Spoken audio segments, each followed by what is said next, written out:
my question this week was going to be, what was the last film that made you cry? Right. Okay. Now, Here we go. I know. I cry at films all the time. I'm terrible for it. I'm quite a stony person, generally speaking, but if I'm watching a film, I blubber. So when I watch Marriage Story at Christmas time, it absolutely destroyed me, reduced me to bits. The performance from Adam Driver was, I'll be honest, this is a hill I will die on. He should have won the Oscar. Shouldn't have been Joaquin Phoenix. Should have been Adam Driver for that performance. Because the way he showed the bare bones of a human being who had been taken to his edge during his divorce from Scarlett Johansson's character, it was devastating. And the final film I was going to mention, it's a film that always devastates me, and it's My Girl. I mean, it's a 29-year-old film. I saw it at the cinema when I was 8 years old, and it broke my heart then. And it was on Channel 5 not that long ago. And as I was flicking through the channels, it landed on My Girl in the funeral scene. I hadn't seen the rest of the film or anything. I knew exactly what was going on.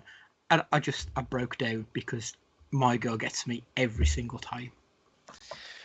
Okay, we're going to go from the ridiculous to the serious here. But one thing, and I'm not saying it makes me cry, I just want to say one thing that makes me sad, not cry. So I'm going to put the disclaimer out there right now.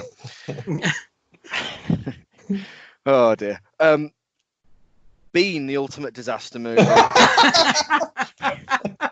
Man, when that family shunned Bean, I'm telling you, Rowan Atkinson deserves some kind of applaud, because he, for a ridiculous character, he's really sad. It's properly sad.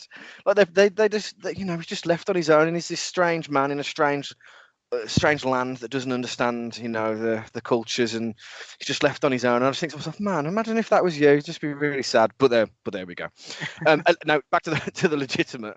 I think the last film that really made me cry was The Pursuit of Happiness, Will Smith. When he's in the toilets and someone's banging on the door and he's got nowhere to take his son, he just really hit home for me. I don't know. I think I said it on either the first or second podcast. All the best cowboys have daddy issues. Is like a phrase. Well, it's an episode of a Lost episode, believe it or not.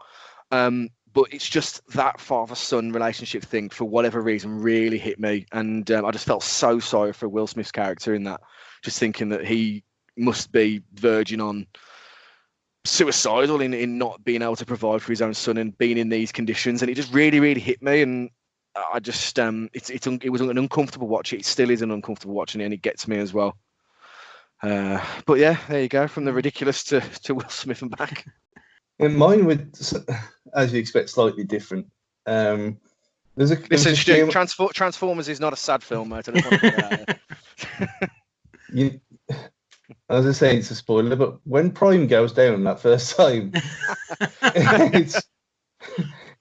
it's actually on the notes.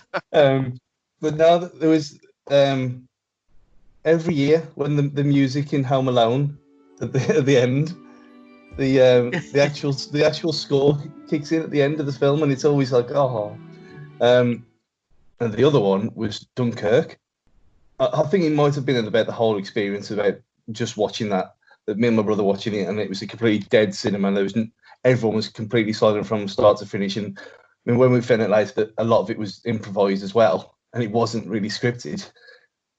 And it was been a Nolan film as well. Obviously, that's the reason we went. And it was just one of them where there's just things that happen towards the end where it's just really got us. I mean, both of us, we didn't speak to each other at all until we got back to the car.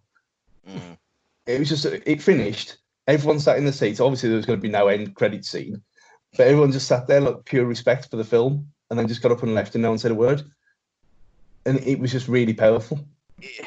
When something hits you like that you can't form a sentence, or you just can't say anything, and almost out of respect for the film, I don't know, but when something hits you like that, it is strange.